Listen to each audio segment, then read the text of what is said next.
আমন্ত্রণ এটি নিউজের নিয়মিত আয়োজন ইসলামী ব্যাংক হ্যাপেনিং পয়েন্ট অনুষ্ঠানে। একটা সময় ছিল যখন দেশের প্রত্যন্ত এলাকার মানুষের জন্য রেফ্রিজারেটর বা ফ্রিজ কেনা বিশাল বড় একটা ব্যাপার ছিল, বড় একটা বিলাসিতার নাম। সময় বদলেছে। এখন দেশের প্রত্যন্ত এলাকায় বিদ্যুৎ গেছে, মানুষের ক্রয় ক্ষমতা বেড়েছে, সেই সঙ্গে দেশীয় বিভিন্ন কোম্পানিগুলো এই ফ্রিজ উৎপাদনে এগিয়ে আসার কারণে ফ্রিজের যে দাম সেটাও কিন্তু মানুষের হাতের নাগালে চলে এসছে। এই জন্য কিন্তু আমরা ফ্রিজের ব্যাপক চাহিদা দেখছি একদম গ্রামে গঞ্জে সারা দেশেই। বিশেষ করে প্রতি ঈদ এলেই কিন্তু দেখতে পাচ্ছি যে ফ্রিজের বিশাল চাহিদা। সেই সঙ্গে এখন যে সারা বাংলাদেশে তাপদাহ চলছে, এখনও কিন্তু আমরা সেই ফ্রিজের বাজারে চাহিদা দেখছি। অনেক সময় বিভিন্ন দোকানে গিয়ে পাওয়াও যাচ্ছে না, এমন অবস্থা হয়েছে। এই যে ফ্রিজের একটা বিশাল বাজার তৈরি হয়েছে, ভবিষ্যৎ কী বা যেই সব কোম্পানিগুলো এগুলো তৈরি করছেন তাদের লক্ষ্য কী, এই ব্যাপারগুলো নিয়ে আজকে আমরা অনুষ্ঠানে কথা বলবো। আমাদের অতিথি আছেন তাহসিনুল হক, তিনি chief business officer Walton refrigerator. আমাদের অনুষ্ঠানে স্বাগত আপনাকে। ধন্যবাদ আপনাকে। আচ্ছা, প্রথম যেটা শুরু করলাম যে প্রতি বছর ঈদের আগে এলে এই ফ্রিজের বাজারে বড় একটা চাহিদা তৈরি হয়, আর কদিন পরেই ঈদুল আজহা। এবছর ফ্রিজের চাহিদা কেমন দেখছেন আপনারা? প্রতি বছরই দেখা যাচ্ছে যে বাংলাদেশ মার্কেটে আমাদের অ্যানালিসিস অনুযায়ী প্রায় 8 থেকে 10,000 কোটি টাকার একটি বাজার থাকে। তো যার সিংহভাগ আসলে মিটিয়ে আসে হচ্ছে ওয়ালটন ব্র্যান্ড। তো আমরা এবছরও এর চেয়ে একটা গ্রোথই দেখছি। মোটামুটি হয়তো 5 to 10% একটা গ্রোথ থাকবে এই মার্কেটটার। এই যে এখন প্রচণ্ড গরম চলছে, এই সময়টা গরমটার কারণে কি বিক্রি বেড়েছে কিনা বা চাহিদা বেড়েছে কিনা? জি, চাহিদা তো অবশ্যই বেড়েছে এবং কাস্টমারের চাহিদাকে আমরা মাথায় রেখে আমরা নতুন নতুন মডেল ফিচার সম্বন্ধিত বেশ কিছু ফ্রিজও লঞ্চ করেছি এবং আলহামদুলিল্লাহ আমাদের রিটেল সেলও বেড়েছে আর কি। আপনাদেরকে মানে ঈদ আসার সময় যে বলছিলাম চাহিদা যেতে পারে, আগের থেকে কি প্রস্তুতি থাকে মানে এই ফ্রিজের বাজার মানে চাহিদাটা পূরণ করার জন্য? জি, আসলে আমাদের 2টা ঈদ ক্যান্ডিক প্রায় 70% রেফ্রিজারেটর বিক্রি হয়। আমরা সারা বছর আসলে কাজ করে থাকি এই সময়টা যাতে আমাদের গ্রাহক যারা আছে তারা যাতে অ্যাভেলেবল প্রোডাক্ট পায় এবং আমরা টোটাল ফিচার এবং পণ্যগুলোকে সেভাবেই তৈরি করি। আমাদের এখন বলতে পারেন যে টোটাল মহাযজ্ঞ চলছে আর কি সব দিক থেকেই। শুরুতে যেমনটা বলছিলাম যে একটা সময় যখন ছিল, যখন মানুষ কিন্তু একটা ফ্রিজ কেনা একটা বড় বিলাসিতার ব্যাপার ছিল, সেই সময়টা বদলে গেছে। এবং ওয়ালটনকে যদি বলি যে এই যে মানুষের মধ্যে যে পরিবর্তনটা এনেছে এবং এই ফ্রিজের জগতে চাহিদার পরিবর্তনটা এনেছে, মানুষ কিনছে, একদম প্রত্যন্ত এলাকার মানুষ কিনছে, সব আয়ের মানুষ এই ফ্রিজ কিনতে পারছে, ওয়ালটন একটা বড় ভূমিকা পালন করেছে। এটা কিভাবে সম্ভব হলো? আপনারা প্রথম থেকে মানে কীভাবে টার্গেট করেছিলেন যে একদম যারা গরিব তারাও আসলে একটা ফ্রিজ ব্যবহার করতে পারবে? সর্বপ্রথম কথা হচ্ছে ওয়ালটন ব্র্যান্ড হিসেবে আমরা যখন মাঠে নামি, আমরা সর্বপ্রথম গ্রাহকের যে চাহিদাটা আছে সেই চাহিদাকে প্রাধান্য দিই। এই চাহিদাকে প্রাধান্য দিয়েই কিন্তু আমরা একটা স্পেশাল ফিচার বাংলাদেশের মার্কেটে সর্বপ্রথম লঞ্চ করি, সেটা হচ্ছে 50-50 ফিচার। এই 50-50 ফিচারের বৈশিষ্ট্য হচ্ছে আপনার 50% নর্মাল এবং 50% ডিপ ভলিউমে। তো একটা গ্রাহক যখন রেফ্রিজারেটর কিনে সে কিন্তু চায়, যেহেতু বাংলাদেশি যারা গ্রাহক রয়েছেন বা কাস্টমার যারা রয়েছেন তাদের কিন্তু ফুড হ্যাবিটে মাছ এবং মাছের একটা প্রাধান্য থাকে। তো অবশ্যই সেই কথাটাকে চিন্তা করে আমরা ডিপ পোর্শনটাকে একটু বড় করে নিই এবং 50% ভলিউমে কিন্তু থাকে। অন্যান্য যদি বিদেশি ব্র্যান্ডগুলো দেখেন তাদের কিন্তু এই ফিচারটা নেই। তাছাড়া আমাদের টোটাল গোটা বাংলাদেশের এনার্জি কন্ডিশনকে মাথায় রেখে আমরা 75% বিদ্যুৎ সাশ্রয়ী মডেল বাজারে এনেছি। আমাদের যেই অত্যাধুনিক যে ফিচারগুলো আছে সেটা আইওটি সম্বলিত। এবং আরেকটা বিষয় হচ্ছে বর্তমানে যে তাপদাহ বললেন বা টোটাল গ্লোবাল যেই ক্লাইমেট চেঞ্জের যে বিষয়গুলো রয়েছে সেটাকে কিন্তু আমরা মাথায় রেখে আমাদের রেফ্রিজারেটরগুলো ডেভেলপ করছি। মানে একজন ক্রেতা যখন বিভিন্ন দোকানে ফ্রিজ কিনতে যান তখন কিন্তু মানে দোকানদারকে প্রথম প্রশ্ন করবেন যে আসলে কি অফার আছে বা এই কোনো অফার আপনি দিচ্ছেন কেন। যেহেতু একদম ওয়ালটনের কর্তাবৃত্তির সাথে দেখা হয়েছে এবং যারা দেখছেন তারা নিশ্চয়ই জানতে চাইবেন যে এবার ঈদে ওয়ালটন ফ্রিজের ব্যাপারে কোনো অফার দিচ্ছে কেন, স্পেশাল অফার? জি, অবশ্যই। প্রথম কথা যদি আমি বলি অফার আগে একটু প্রাইস নিয়ে কথা বলতে হয়। প্রাইস নিয়ে যদি আমি বলি যে আমাদের কিন্তু প্রাইস রেঞ্জ আপনার শুরু হচ্ছে 15,000 টাকা থেকে শুরু করে একদম 1,80,000 টাকা পর্যন্ত 300+ ভেরিয়েশনের রেফ্রিজারেটর আপনি আমাদের শোরুমগুলোতে পাচ্ছেন। এবং সবচেয়ে বড় কথা হচ্ছে অফার আমরা প্রতিবারই একটা মিলিনিয়ার স্কিম করে থাকি। সেই মিলিনিয়ার অফারটা কিন্তু আমরা চলমান রেখেছি। রেফ্রিজারেটর কিনে অলরেডি আমাদের 8 জন গ্রাহক কিন্তু মিলিনিয়ার হয়েছেন।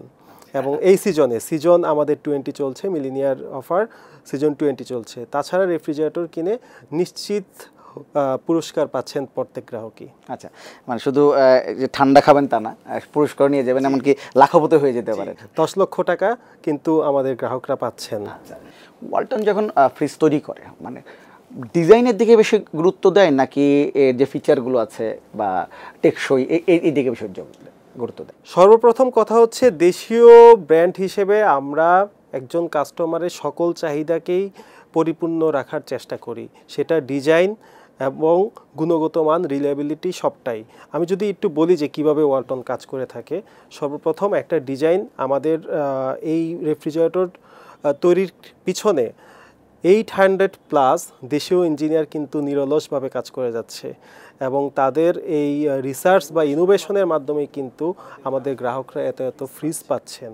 তো আমাদের এই যে ইঞ্জিনিয়াররা কাজ করে যাচ্ছেন তাদেরকে বিভিন্ন টাইপের টেস্ট এবং বিভিন্ন টাইপের প্রোটোকল স্ট্যান্ডার্ড পার করেই কিন্তু হচ্ছে গিয়ে যেতে হয়। তো সেই হিসেবে আপনি বলতে পারেন যে ওয়ালটন গ্রাহকের সকল চাহিদাকেই প্রাধান্য দেয় এবং চাহিদার মধ্যে সর্বপ্রথম থাকে হচ্ছে গিয়ে তার যে অ্যাস্থেটিক লুক আছে এবং এর পরপরই আমরা যেটাকে সবচেয়ে বেশি প্রাধান্য দিই সেটা হচ্ছে গিয়ে রিলায়েবিলিটি এবং কোয়ালিটি। আমাদের যতগুলো ফিচার আছে প্রত্যেকটাই হচ্ছে একটা অ্যাপ্রোপ্রিয়েট টেস্ট পাস না হলে কিন্তু বাজারে লঞ্চ হয় না। আর ডিজাইন এবং কোয়ালিটি দুটো সমন্বয় করছে ওয়ালটন। যে একটা সময় ফ্রিজের বাজার তো বেশিরভাগই আমদানি নির্ভর ছিল, বিদেশি কোম্পানিগুলো সেখানে রাজত্ব করতে। সময় এখন দেখছে যে হিসাব বলছে যে দেশীয় যে প্রতিষ্ঠানগুলো আছে তারা 80% বাজার তারা নিয়ন্ত্রণ করছে বা ফ্রিজের যে চাহিদা তারা পূরণ করছে। এই জায়গাটাতে ওয়ালটনের অবস্থান কোথায়? চমৎকার একটা কোশ্চেন করলেন। আসলে ঘটনাটা যদি আমি বলি যে 2008, 9, 10-এর সাইডের যে ঘটনাগুলো, তার আগে কিন্তু যখন এই দেশীয় কোম্পানিগুলা এগিয়ে আসেনি এই উৎপাদন প্রক্রিয়ায়, তার আগে কিন্তু আমাদের টোটাল রেফ্রিজারেটর সেগমেন্টটাই ছিল হচ্ছে গিয়ে আমদানি নির্ভর। এই আমদানি নির্ভরশীলতা থেকে কিন্তু আমরা এখন রপ্তানিমুখী। ওয়ালটন কিন্তু প্রায় 40টিরও বেশি দেশে পণ্য রপ্তানি করে যাচ্ছে এবং সবচেয়ে বড় কথা হচ্ছে যে আমরা এই যে 40টা দেশে পণ্য রপ্তানি করছি, প্রত্যেকটি দেশের ক্লাইমেট কন্ডিশন তাদের স্ট্যান্ডার্ডকে মাথায় রেখে হচ্ছে রপ্তানি করছি এবং আমাদের ইচ্ছা আছে যে আমাদের এই যে ম্যানুফ্যাকচারিং ইউনিটটা আছে বাংলাদেশের বাইরেও অন্যান্য যেই সব দেশগুলোতে ফিজিবল সেই সব দেশেও আমরা এই কার্যক্রমটা চালাবো। যখন মানে দেশের পণ্য, বাংলাদেশের পণ্য এমন কথাটা আপনার বলেন কিংবা স্লোগানে ব্যবহার করেন, তখন কিন্তু একটা দায়বদ্ধতা চলে আসে না, দায়বদ্ধতাও চলে আসে যে দেশের পণ্য নিশ্চয়ই ভালো হতে হবে এবং গুণগত মানটা বজায় রাখা এবং দেশের মুখটা রক্ষা করা একটা ব্যাপার চলে আসে। সেই দায়বদ্ধতার জায়গাটা ওয়ালটন কীভাবে কাজ করে? দেখেন, এই ক্ষেত্রে আমি বলতে পারি যে আমাদের ব্র্যান্ড কিন্তু সর্বপ্রথম রেফ্রিজারেটরের ব্র্যান্ডগুলোর মধ্যে এইচএফসি এবং সিএফসি ফ্রি সর্বপ্রথম ব্র্যান্ড হিসেবে সারা বিশ্বের মধ্যে সর্বপ্রথম আমরা হচ্ছে এইচএফসি এবং সিএফসি ফ্রি হচ্ছে পণ্য তৈরি করতে পেরেছি এবং এই এইচএফসি সিএফসি পণ্যগুলোতে কিন্তু কার্বন নিঃসরণ হয় যেটা কিনা জলবায়ু পরিবর্তনের সাথে রিলেটেড। সো আমরা বর্তমানে একদম হাইড্রোকার্বন যুক্ত যেই R600 গ্যাস এবং সাইক্লোপেন্টেন্ট যে ফোমিং টেকনোলজি সেটার মধ্যে চলে গিয়েছি। তাছাড়া আমাদের কিন্তু এই পরিবেশকে নিয়ে আপনি জানেন যে আমরা হচ্ছে গিয়ে গ্রিন ফ্যাক্টরি অ্যাওয়ার্ড পেয়েছি। তাছাড়া আমাদের এই যে বিশ্ব পরিবেশ দিবস, সেই পরিবেশ দিবস উপলক্ষে কিন্তু 5 লক্ষ গাছ লাগানোর একটা কর্মসূচি আমরা নিয়েছি যেটা কিনা আমাদের ডিস্ট্রিবিউটর এবং প্লাজা যে সেলস সেন্টার আছে এইটার মাধ্যমে আমাদের যেই বিদ্যালয় এবং কলেজ বা অন্যান্য প্রতিষ্ঠান আছে সেই শিক্ষার্থীদের মাধ্যমে আমরা এই বৃক্ষরোপণ কর্মসূচিটা পালন করব। তো তো আমরা অলওয়েজ আসলে এই জলবায়ু পরিবর্তন প্লাস এনার্জি ইফিসিয়েন্ট যে ফ্যাক্টরটা আছে সেটাকে মাথায় নিয়েই আমরা হচ্ছে গিয়ে কাজ করে থাকি। আমাদের ছোট্ট একটা বিরতির সময় হয়ে গেছে, ছোট্ট একটা বিরতি নেব। দর্শক, ইসলামী ব্যাংক হ্যাপেনিং পয়েন্ট অনুষ্ঠানে ছোট্ট একটা বিরতির পর আবার দেখা হবে।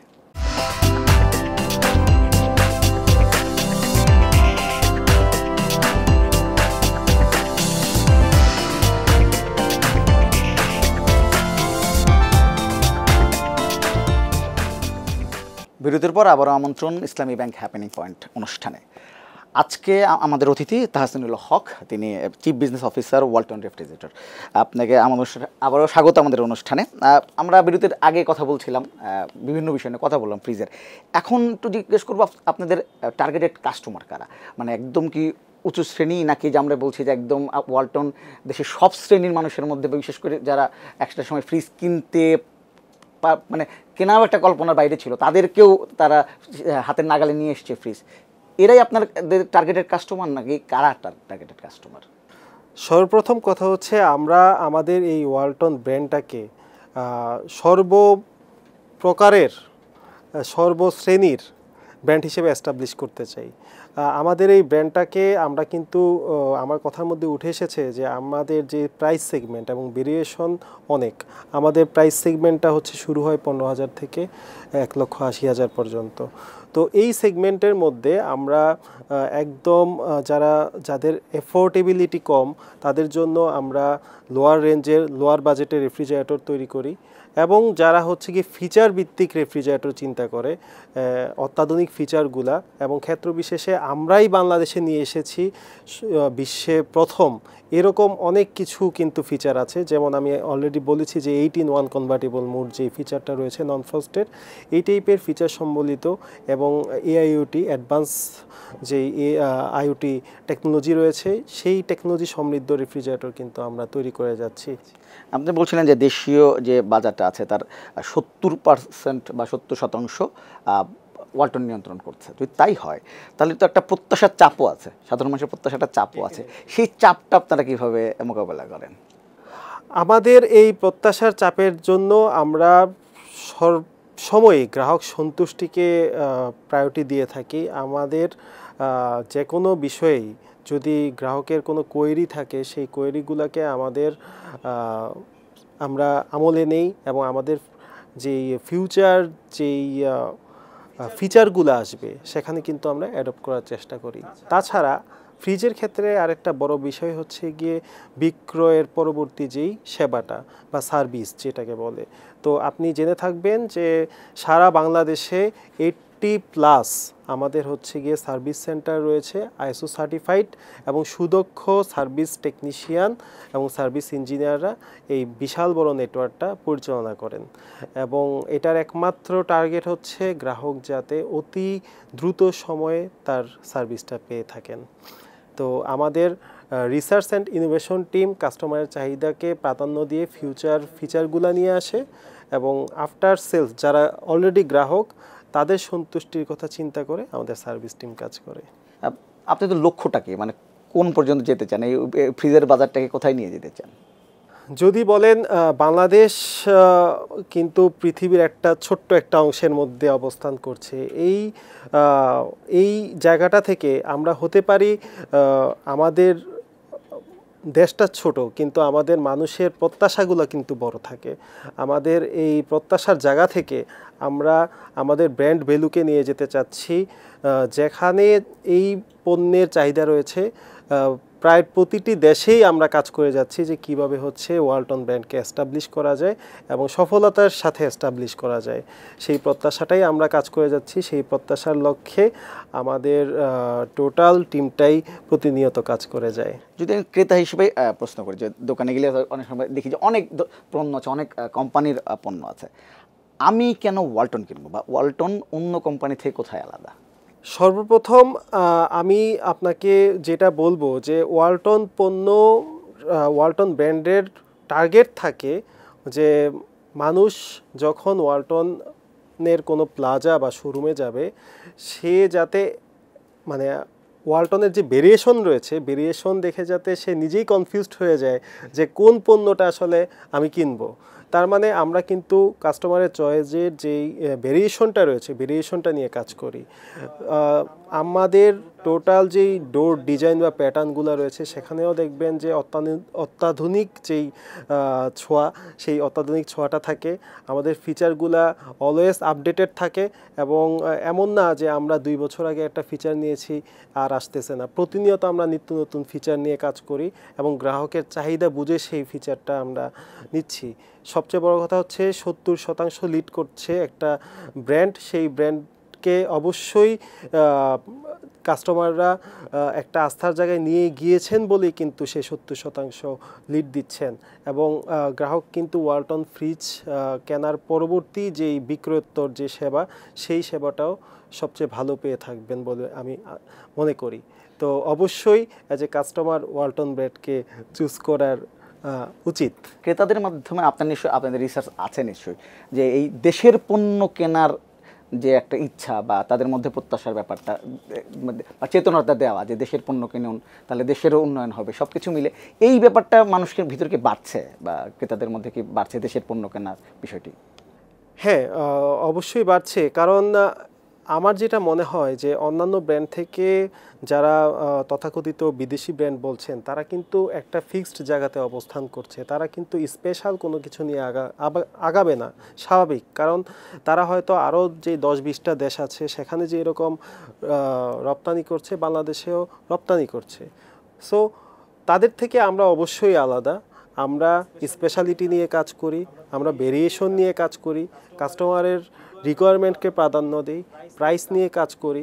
সো আলটিমেটলি আমার মনে হয় কাস্টমার যে চুজ করার যে রিজন, এটাই হচ্ছে মেইন রিজন। এবং কাস্টমার অবশ্যই দাবিত হচ্ছে। দাবিত যদি না হতো তাহলে কিন্তু সেই যে আমদানির যে গল্প, আমদানির গল্পটা এখনও ওই রকমই থাকতো। বাট গল্পটা কিন্তু চেঞ্জ হয়ে গিয়েছে। সেই 90% আমদানি থেকে এখন কিন্তু এই দেশীয় পণ্যগুলো রপ্তানি হচ্ছে। যখন দেশীয় একটা কোম্পানি অনেক বড় হচ্ছে বা মার্কেট বড় হচ্ছে দেশীয় কোম্পানির, তখন সেই সঙ্গে কিন্তু কর্মসংস্থানের একটা ব্যাপার চলে আসে। নিশ্চয়ই এই ওয়ালটন যদি বলি যে নিশ্চয়ই কর্মসংস্থানের ক্ষেত্রে একটা বড় ভূমিকা রাখছে বাংলাদেশে। এই হিসেবে প্রায় 30,000 প্লাস হচ্ছে গিয়ে আমাদের সরাসরি কর্মসংস্থানে জড়িত। এবং যদি এটাকে আপনি প্রতিটি পরিবারে 5 জন করেও চিন্তা করেন তাহলে 30,000 × 5 এই বিশাল জনগোষ্ঠী কিন্তু আমাদের সাথে সরাসরি একদম সংশ্লিষ্ট। এবং আমি মনে করি যত বেশি এই দেশীয় ইন্ডাস্ট্রিগুলা এক্সপান্ড হবে ততই কিন্তু এই দেশীয় মানুষের ভাগ্য পরিবর্তন হবে এবং কর্মসংস্থানের একটা সুযোগ তৈরি হবে। আমরা এই অনুষ্ঠানে একদম শেষ পর্যায়ে চলে এসেছি। শেষ পর্যায়ে এসে আপনাদের ক্রেতাদের উদ্দেশ্যে যদি কিছু বলার থাকে। জি, ধন্যবাদ। ক্রেতাদের উদ্দেশ্যে আমার যেটা বলার থাকবে, আপনারা এতদিন ওয়ালটন ব্র্যান্ডের প্রতি আস্থা রেখে এসেছেন। আমরা আপনাদের আস্থার প্রতিদান স্বরূপ আপনাদের চাহিদা সবসময় মিটিয়ে যাব। ধন্যবাদ। ধন্যবাদ আমাদের অনুষ্ঠানে যোগ দেওয়ার জন্য, অসংখ্য ধন্যবাদ আপনাকে। Thank you. দর্শক, ইসলামী ব্যাংক হ্যাপেনিং পয়েন্টের আজকের পর্ব এখানে শেষ করবো। দেখা হবে আগামী পর্বে। ততক্ষণ পর্যন্ত ভালো থাকবেন, সুস্থ থাকবেন, অবশ্যই ATN নিউজের সঙ্গে থাকবেন।